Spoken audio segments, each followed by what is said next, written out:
나는 그날 밤 그 문장으로 모든 서즈데이 서프 두. 너와 아이는 공짜 손님일 뿐이야. 어머니의 목소리가 집안을 울렸다. 그 말은 칼날처럼 내 가슴을 파고들었고 나는 피가 흐르는 상처를 느끼며 서 있었다. 하지만 우리는 이미 이 집에 살고 있었다. 3달째. 아니, 정확히는 97일째. 그리고 그 아이, 내 피와 살인 우리 막내 아들 민준이는 이미 이 집의 일부였다. 그런데 왜 그들은 우리를 손님이라고 불렀을까? 그 순간 나는 깨달았다. 이 집은 결코 우리 것이 아니었다. 그것은 함정이었다. 서울의 번잡한 압구정동, 고급 아파트가 즐비한 그곳에서 우리 집은 조금 특별했다. 겉으로는 현대적인 콘도미니엄처럼 보였지만 안으로 들어서면 전통 한옥의 기운이 스며들었다. 남편의 부모님 자니 이제는 시부모님이라고 부르기조차 어색한 그분들은 옛날 방식으로 살고 싶어 하셨다. 현대는 너무 차갑다는 어머니의 말처럼 집안에는 한지 문살과 나무 마루가 어우러져 있었다. 나는 그 집에 처음 왔을 때 감탄했다. 여보, 이 집 정말 멋져요. 우리 민준이가 여기서 자라면 얼마나 좋을까. 남편 재현에게 속삭였던 그날을 떠올리면 지금은 메스꺼움이 올라온다. 재현과 나는 대학 시절 만났다. 서울대 경제학과, 그곳에서 우리는 운명처럼 마주쳤다. 그는 부유한 집안의 장남으로 항상 여유로운 미소를 지었다. 미진아, 너라면 내 인생을 바꿀 수 있을 것 같아. 그의 고백은 로맨틱했다. 우리는 빠르게 결혼했다. 민준이가 태어났을 때 재현은 울었다. 우리 가족이 완성됐어. 하지만 그 우리 가족은 그의 부모님을 포함하지 않았다. 아니, 포함할 수 없었다. 결혼 후 첫 해, 재현의 사업이 망했다. IT 스타트업, 그 시대의 유행처럼 보였지만 투자자들이 등을 돌렸다. 빚이 쌓였고 재현은 무너졌다. 미진아, 미안해. 내가 다 망쳤어. 그는 내 어깨에 기대 울었다. 나는 직장에서 그만두고 민준이를 돌보며 버텼다. 그러던 어느 날 시부모님 댁으로 이사 오자고 제안이 왔다. 집이 크니 같이 살면 좋을 거야. 손주도 보고 싶고 어머니의 미소는 따뜻했다. 우리는 망설이지 않았다. 그 집에 들어선 순간 모든 게 시작됐다. 처음엔 순조로웠다. 민준이는 할머니의 무릎에서 웃었고 아버지는 재현에게 다시 일어나봐라 라고 조언했다. 하지만 서서히 균열이 보였다. 어머니는 내 요리를 맛보며 집에서 먹던 맛이 아니네 라고 중얼거렸다. 아버지는 민준이 울 때 너무 시끄럽다고 투덜거렸다. 재현은 그걸 무시했다. 부모님은 원래 그래? 적응해. 하지만 나는 적응할 수 없었다. 왜냐하면 나는 이미 그들의 비밀을 알았기 때문이다. 그 비밀은 우연히 알게 됐다. 결혼 6개월째 재현이 출장 간 사이였다. 나는 집안 청소를 하다 서재 문을 열었다. 아버지의 책상 서랍에서 오래된 편지 한 뭉치가 나왔다. 그것은 재현의 대학 시절 이야기였다. 재현은 사고를 쳤다. 동아리 파티에서 술에 취해 여학생 하나를 범했다. 그 여자는 자살했다. 그리고 재현은 무사했다. 왜? 아버지가 돈으로 무마했다. 우리 아들은 미래가 있다. 그녀는 그냥 이 편지 끝에 적힌 그 말은 내 손을 떨리게 했다. 재현은 그 죄를 짊어지지 않았다. 대신 그 여자의 가족은 침묵했다. 돈으로.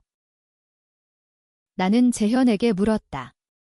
오빠, 대학 때 그 일 있었어. 그는 창백해졌다. 미진아, 그건 과거야. 부모님이 처리했어. 잊으라고. 그 여자의 이름, 김수연. 그녀의 사진이 내 머릿속에 박혔다. 나는 그 죄를 대신 짊어진 기분이었다. 재현과 결혼함으로써 그의 어둠을 내 삶으로 끌어안은 셈이었다.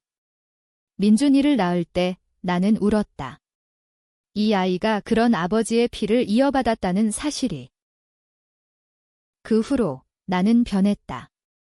시부모님의 시선이 달라 보였다. 그들은 나를 손님으로 봤다. 왜? 재현의 죄를 덮기 위해 그들은 나를 필요로 했다. 안정된 가정, 손주. 하지만 우리는 그들의 연장선일 뿐이었다. 그날 밤 그 문장이 터져 나왔다. 민준이가 열을 내고 울던 밤이었다. 나는 피곤해 지쳐 부엌에서 물을 마시고 있었다. 어머니가 들어오더니 갑자기 소리쳤다. 너 때문에 재현이가 망가졌어.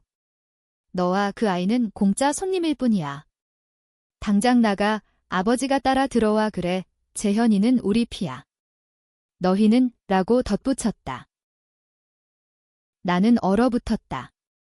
재현은 방에서 나오지 않았다. 그는 이미 그들의 편이었다. 그 순간 내 안에서 무언가 깨졌다. 복수. 그 단어가 머릿속을 스쳤다. 나는 미소 지었다. 네, 어머니. 하지만 우리는 이미 여기 살고 있어요.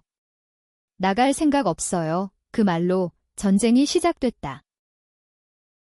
다음 날 아침 나는 재현에게 말했다. 오빠, 이 집에 머무르자. 부모님을 설득하게. 그는 고마워했다.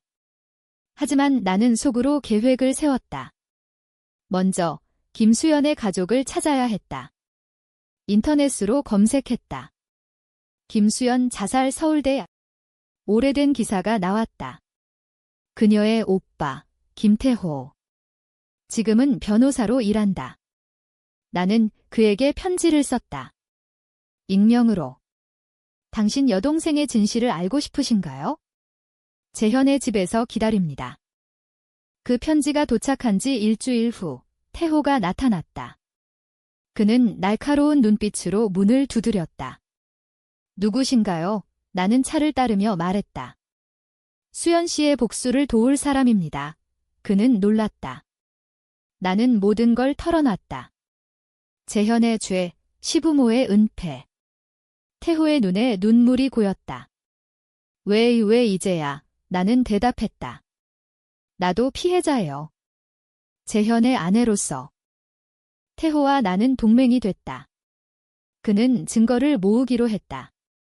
오래된 녹취록, 증인들. 나는 집안에서 정보를 수집했다. 재현의 비밀번호, 아버지의 서랍. 밤마다 민준이를 재우고 컴퓨터 앞에 앉아 자료를 복사했다. 하지만 위험했다.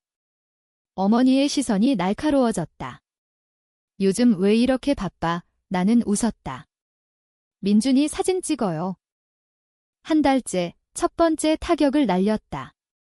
재현의 회사의 익명 제보. 그의 과거가 새어나갔다. 투자자들이 등을 돌렸다. 재현은 절망했다. 누가? 왜? 나는 그의 등을 토닥였다. 괜찮아, 오빠. 우리가 함께라면. 하지만 내 마음은 차가웠다. 이것은 시작일 뿐이었다. 재현의 눈빛이 변했다. 그는 더 이상 나를 사랑스럽게 보지 않았다. 미진아, 요즘 내가 이상해. 식탁에서 포크를 내려놓으며 그는 말했다. 민준이가 이유식 먹는 소리가 유일한 배경음이었다. 나는 고개를 들었다. 이상하다뇨. 그냥 피곤해서 그래요. 거짓말이었다. 나는 이미 그의 모든 걸 알고 있었다. 그의 폰에 숨겨진 메시지들, 다른 여자와의 대화. 재현아, 나랑 만나자. 내 부모님 모르게 그 여자는 회사 후배였다. 재현은 또다시 배신하고 있었다. 나는 그 메시지를 봤을 때 웃었다. 어처구니 없어서. 대학 때의 죄를 반복하는 남자. 김수연 씨, 당신의 고통이 내 것이 됐다. 태호에게 그걸 알렸다. 그의 패턴이에요. 반복되는 배신에 태호는 분노했다. 그런 놈을 왜 아직 이나는 끊었다. 아직 때가 아니에요? 복수는 천천히. 집안 분위기는 더 험악해졌다. 어머니는 매일 나를 핀잔했다. 집 청소 제대로 안 해? 먼지가 쌓였어. 아버지는 재현에게 그년 때문에 내 사업이 망쳤어 라고 속삭였다. 재현은 점점 어머니 쪽으로 기울었다. 어느 밤 그는 내게 말했다. 부모님 말씀대로 너희가 나가면 어떨까? 나는 충격을 가장했다. 오빠. 우리 민준이 때문에라도. 그는 한숨 쉬었다. 민준이는 내 피가 아니잖아. 그 말은 폭탄이었다. 민준이는 재현의 아들이었다. DNA 검사까지 했었다. 하지만 그의 눈빛은 의심으로 물들어 있었다. 시부모의 독소가 스며든 거였다. 어머니가 퍼뜨린 소문. 그녀는 바람피워. 아이도 모르지. 나는 참았다. 복수의 불꽃이 타오르는 동안. 태호와의 만남은 비밀스러워. 우리는 압구정 카페에서 만났다. 증거가 모였어요. 그는 USB를 건넸다. 재현의 과거 녹음, 아버지의 뇌물 영수증. 이걸로 재판 걸 수 있어요. 하지만 나는 고개를 저었다. 아직 아니에요. 가족을 무너뜨려야 해요. 태호는 이해하지 못했다. 당신은 왜 이렇게 깊이? 나는 수연 씨의 사진을 보여줬다. 그녀처럼 나도 희생됐어요. 재현의 죄를 짊어진 아내로. 계획의 두 번째 단계. 재현의 여자를 만났다. 그녀 이름은 혜린. 카페에서 기다리게 했다. 재현 씨가 보냈어요. 만나자고. 그녀는 아름다웠다. 긴 머리, 세련된 옷차림. 무슨 일이에요? 나는 미소 지었다. 재현의 과거를 아시나요? 그녀의 얼굴이 창백해졌다. 나는 수연 씨 이야기를 했다. 혜리는 울었다. 그런 사람인 줄 몰랐어요. 나는 속삭였다. 도와주세요. 그를 무너뜨리게. 혜리는 배신자가 됐다. 그녀는 재현의 비밀 계좌를 알려줬다. 그 돈은 아버지의 뇌물에서 나온 거였다. 나는 그걸 태호에게 넘겼다. 이제 법의 문이 열렸다. 하지만 집안에서는 폭풍이 몰아쳤다. 어머니가 내 방을 뒤졌다. 이게 뭐야? USB. 나는 미처 숨기지 못했다. 그녀의 눈이 번뜩였다. 너 재현이를 해치려 해? 그날 밤 가족 회의가 열렸다. 아버지가 소리쳤다. 당장 나가. 너는 우리 집의 독이야. 재현은 침묵했다. 민준이는 울었다. 나는 일어섰다. 좋아요. 하지만 진실을 알기 전에 나는 USB를 테이블에 놓았다. 재현 오빠의 대학때 일. 들어보세요. 그들은 들었다. 어머니의 얼굴이 일그러졌다. 이건 가짜야. 하지만 아버지는 알았다. 그의 손이 떨렸다. 재현은 무너졌다. 미진아. 왜? 나는 차갑게 말했다. 왜냐면 당신이 날 배신했으니까? 수연 씨처럼. 그는 무릎 꿇었다. 살려줘. 부모님. 하지만 이미 늦었다. 태호가 문을 두드렸다. 경찰이었다. 김태호 형사입니다. 체포 영장. 첫 번째 체포. 아버지가 끌려갔다. 뇌물 혐의. 어머니는 기절했다. 재현은 나를 노려봤다. 너 때문에. 나는 민준이를 안고 말했다. 아니, 당신들 때문에. 집은 텅 비었다. 나는 그 자리에 앉아 웃었다. 하지만 승리는 아니었다. 내 안에는 공허가 있었다. 민준이가 물었다. 엄마, 할아버지 어디 갔어? 나는 속삭였다. 영원히 갔어. 체포 후 집은 유령의 집이 됐다.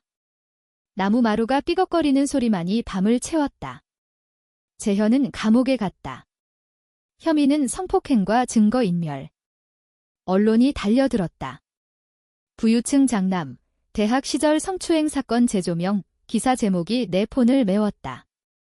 어머니는 병원에 누워 내 아들을 중얼거렸다. 나는 간호했다. 왜? 복수의 일부였다. 그녀의 고통을 가까이서 봐야 했다. 태호는 매일 왔다. 이제 끝났어요. 하지만 나는 고개를 저었다. 아니에요. 어머니가 남았어요. 태호의 눈에 동정이 스쳤다. 당신도 피해자예요. 왜 계속 나는 민준이를 내려다봤다. 이 아이를 위해 깨끗한 세상을. 어머니가 퇴원한 날 그녀는 변했다. 미진아, 용서해. 그녀의 손이 내 팔을 잡았다. 연약했다. 나는 놀랐다. 왜요? 그녀는 울었다. 재현이를 구하려다. 모든 걸 잃었어. 너를 미워한 건 내가 강해서 강하. 나는 웃었다. 저는 약해요. 그래서 복수한 거예요? 하지만 그녀의 말은 진심처럼 들렸다.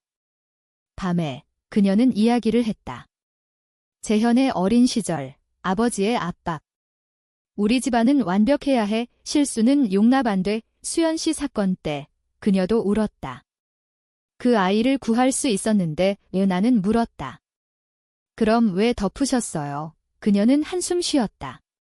가족을 지키려다 가족을 잃었어. 그 순간 내 복수가 흔들렸다. 그녀는 피해자일까? 아니, 공범. 하지만 그 경계가 모호했다. 태호에게 말했다. 어머니를 풀어줄까요? 그는 화냈다. 미쳤어. 그녀도 책임 있어. 나는 갈등했다. 복수는 정의인가? 아니면 또 다른 배신인가? 재현의 재판날이 다가왔다. 법정은 기자들로 가득했다. 재현은 수갑 차고 서 있었다. 미진아, 제발 증언해줘. 난 무죄야. 그의 눈은 애원했다. 나는 증언대에 섰다. 저는 그의 아내입니다. 하지만 그는 범죄자예요. 내 목소리가 떨렸다. 수연 씨의 사진을 들이대며 나는 모든 걸 말했다. 재현의 반복되는 배신, 어머니의 은폐. 판사가 선고했다. 10년, 재현은 무너졌다. 너, 괴물. 그는 소리쳤다. 나는 미소 지었다. 당신이 만든 괴물이에요. 집으로 돌아오니 어머니가 기다렸다. 이제 나도 가야 해. 그녀는 자백서를 썼다. 공모 혐의. 나는 막았다. 가지 마세요. 민준이를 봐야 해요. 그녀는 울었다. 너처럼 강한 며느리를 둬서 다행이야. 우리는 포옹했다. 하지만 내 마음은 차가웠다. 이건 연민인가, 전략인가? 태호와의 관계가 깊어졌다. 그는 나를 위로했다. 쉬어요. 카페에서 그의 손이 내 손을 잡았다. 나는 빼지 않았다. 태호 씨, 수연 씨라면 어떻게 했을까요? 그는 대답했다. 용서할 수 없었을 거예요. 하지만 그의 눈은 부드러워. 우리는 키스했다. 죄책감이 들었다. 재현의 아내로서 아직. 집에 불청객이 왔다. 재현의 사촌, 민수. 그는 사업가였다. 삼촌 집을 인수할게. 너는 나가. 그는 위협했다. 재현 형이 감옥에 있으니 이 집은 우리 거야. 나는 웃었다. 아직 아니에요. 나는 계약서를 보여줬다. 결혼 전 재현이 내 이름으로 한 유언장. 만약 내가 범죄자라면 모든 걸 미진에게. 민수는 놀랐다. 그게 가능해. 나는 고개를 끄덕였다. 재현의 마지막 배신이에요. 나를 선택한 거죠. 민수는 물러났다. 하지만 그는 포기하지 않았다. 밤에 집에 침입했다. 민준이 방에서 칼을 들고 서 있었다. 애부터 죽일까? 나는 소리쳤다. 그만해. 그 순간 어머니가 나타났다. 그녀는 몽둥이로 민수를 쳤다. 우리 집에서 민수는 도망쳤다. 어머니는 다쳤다. 병원에서 그녀는 말했다. 미진아, 너 덕분이야. 나는 눈물을 흘렸다. 이 집이 이제 우리 집이 됐다. 하지만 트위스트가 왔다. DNA 검사 결과 민준이는 재현의 아들이 아니었다. 대학 때 재현의 배신으로 임신한 내 전 남자친구의 아이, 나는 숨겼다. 왜? 재현을 용서하려 했으니까?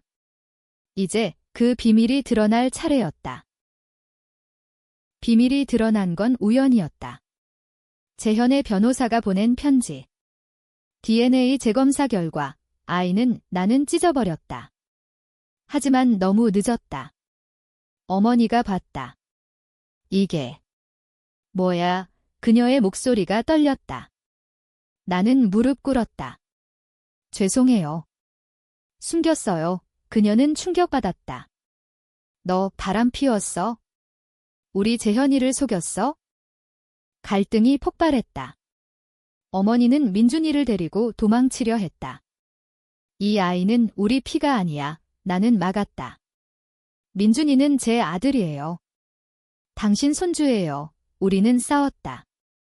그녀의 손톱이 내 뺨을 그었다. 피가 흘렀다. 그때 태호가 왔다. 무슨 일이야? 그는 어머니를 진정시켰다. 태호에게 모든 걸 말했다. 민준이는 당신의 조카가 아니에요. 태호는 놀랐다. 하지만 그는 안아줬다. 상관없어. 당신이 어머니잖아. 그의 말은 따뜻했다. 하지만 어머니는 용서하지 않았다. 너는 악마야? 재현이를 망치면. 재판 후속. 어머니의 자백. 그녀도 5년 선고. 법정에서 그녀는 나를 봤다. 미안해, 미진아. 하지만 너도. 그녀의 말은 끊겼다. 나는 외쳤다. 당신 탓이에요. 하지만 내 목소리는 약했다. 왜? 민준이의 비밀이 내 죄였다. 집은 이제 나와 민준이만. 태호가 도왔다. 새로 시작해. 그는 제안했다. 작은 아파트로. 하지만 나는 거절했다. 여기서 복수 끝내야 해. 마지막 계획. 재현의 재산.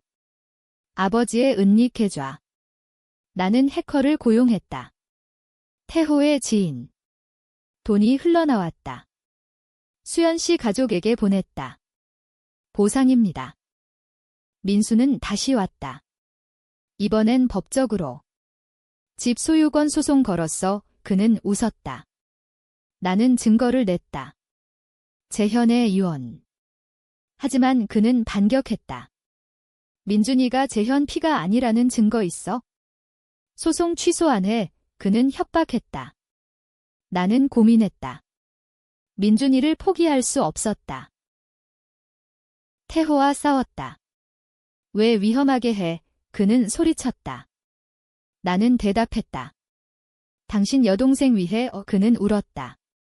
수연이는 용서 원할 거야. 그 말에 나는 무너졌다. 우리는 화해했다. 밤에 그의 품에서 울었다. 민수의 소송날 법정은 긴장됐다. 판사가 물었다. 아이의 혈통은? 나는 일어섰다. 상관없어요. 이 집은 제 거예요. 하지만 민수가 증거를 냈다. DNA 보고서. 관중이 웅성거렸다. 배신의 아내. 누군가 소리쳤다. 나는 창피했다. 하지만 태호가 증언했다. 그녀는 피해자예요. 재현의 죄를 씻으려 한 거죠. 판결은 내 승리. 집은 내 것. 민수는 패배했다. 이게 끝이 아니야. 그는 중얼거렸다. 하지만 나는 무시했다. 어머니의 감옥 편지. 민준이를 잘 키워. 미안해. 나는 답했다. 당신도 재현이 용서하세요. 용서? 나는 아직 못했다. 민준이가 아팠다. 열이 났다. 병원에서 의사가 말했다. 스트레스 때문이에요. 나는 깨달았다. 내 복수가 아이를 망쳤다. 태호가 말했다. 그만해. 새 삶을. 나는 결정했다. 복수의 끝. 재현에게 편지. 용서할게. 하지만 잊지 마, 그는 답했다. 고마워, 미진아. 사랑해. 하지만 트위스트. 재현의 탈옥 소문. 아니, 가짜. 민수의 함정. 그는 집에 불을 질렀다. 불꽃이 타올랐다. 나는 민준이를 안고 뛰쳐나왔다. 엄마, 아이의 울음. 소방서에서 태호가 안아줬다. 괜찮아, 집은 잿더미. 모든 게 사라졌다. 잿더미 속에서 나는 다시 태어났다. 태호의 아파트로 갔다. 작은 방, 하지만 따뜻했다. 민준이는 새 장난감을 가지고 웃었다. 엄마, 집 새로. 나는 고개를 끄덕였다. 응, 우리 집이야. 태호는 요리했다. 김치찌개, 수연 씨가 좋아하던 거라 했다. 우리는 밥을 먹으며 이야기를 나눴다. 앞으로 어떻게 할 거야? 그는 물었다. 나는 생각했다. 복수는 끝났나? 재현은 감옥에, 어머니도, 아버지도. 민수의 소송은 취하됐다. 불질렀다는 증거가 나왔다. 그는 잡혔다. 미안해. 재산 때문에 그는 울었다. 나는 용서했다. 가족이잖아. 하지만 내 안에는 어둠이 남았다. 밤에 악몽을 꿨다. 수연 씨가 나타나 왜 나처럼 됐어? 라고 물었다. 나는 울며 깨웠다. 태호가 안아줬다. 괜찮아, 그의 사랑은 구원이었다. 우리는 결혼했다. 조용히, 민준이와 새 집, 강남 근처. 현대적이었다. 한옥 기운은 사라졌다. 나는 직장을 찾았다. 변호사 보조. 태호의 사무실에서. 너 재능 있어, 그는 칭찬했다. 민준이는 유치원 갔다. 삶은 평화로웠다. 재현의 편지. 미진아, 나 변화했어. 풀려나면 만나자. 이 나는 찢었다. 하지만 마음은 흔들렸다. 용서의 경계. 어머니의 석방. 3년 후 그녀는 늙었다. 민준이 봐도 돼. 나는 허락했다. 공원에서 만났다. 민준이가 할머니 불렀다. 그녀는 울었다.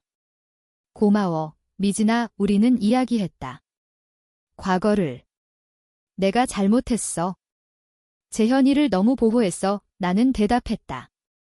저도요. 비밀을 숨겼어요. 화해. 어쩌면. 하지만 완전하지 않았다. 재현의 석방날 그는 나왔다. 마른 몸, 후회 어린 눈. 미안해. 우리는 카페에서 만났다. 태호가 기다렸다. 형, 이제 그만해. 재현은 고개를 숙였다. 알았어. 새로 시작할게. 하지만 마지막 트위스트. 재현의 고백. 대학 때 수연이는 자발적이었어. 하지만 술 때문에 거짓말? 태호가 분노했다. 증거는. 재현은 웃었다. 없어. 그냥. 용서받고 싶었어. 그는 자해했다. 병원으로. 나도 피해자야. 그의 말. 우리는 충격받았다. 복수는 무의미했나? 재현은 정신병원으로. 어머니는 그를 돌봤다. 나는 태호와 민준이와 살았다. 하지만 논쟁이 됐다. 친구들은 말했다. 너 잘못했어? 너무 잔인해. 다른 이들은 정의야. 나는 모른다. 누구도 완벽하지 않았다. 삶은 계속됐다. 민준이가 학교 갔다. 엄마, 나 아빠 누구? 나는 태호를 가리켰다. 저 아저씨. 그는 웃었다. 새 가족. 시간이 흘렀다. 5년 후 나는 변호사였다. 태호의 파트너. 우리 사무실은 성공적이었다. 민준이는 10살, 영리한 아이.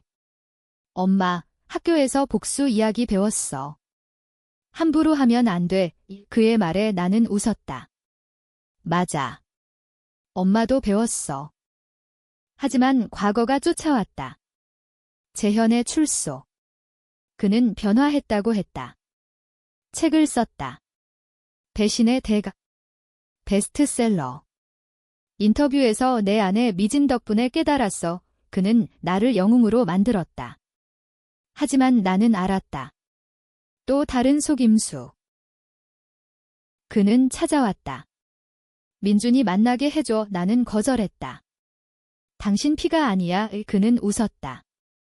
알아. 하지만 사랑했어. 그의 눈에 진심이. 태호가 쫓아냈다. 가. 어머니의 죽음. 장례식에서 재현이 울었다. 엄마, 미안해. 나는 참석했다. 그녀의 유언. 미진아, 재현이를 용서해. 그는 내 일부야. 나는 갈등했다. 최종 대면. 재현과 태호와 나의 카페에서. 수연 씨 진실은 뭐야? 태호가 물었다. 재현은 고백했다. 내가 강제로. 후회해. 진실. 태호는 무너졌다. 왜 이제야? 재현은 용서받으려 해. 나는 결정했다. 용서. 가봐. 새 삶살아. 그는 떠났다. 해외로. 하지만 끝이 아니었다. 민준이의 편지. 재현에게 보낸. 아저씨, 엄마 행복하게 해줘. 아이의 순수. 결말은 비극적. 아니, 모호. 나는 행복했나? 태호와의 결혼, 민준이의 미소. 하지만 밤에 수연 씨를 생각했다. 복수로 끝났어. 그녀의 목소리. 독자들은 논쟁할 거야? 내가 정의로운 복수자인가? 파괴자인가? 가족을 무너뜨린 여자인가? 구원자인가? 나는 모른다. 하지만 우리는 살고 있었다. 그 집을 떠나 새 집에서.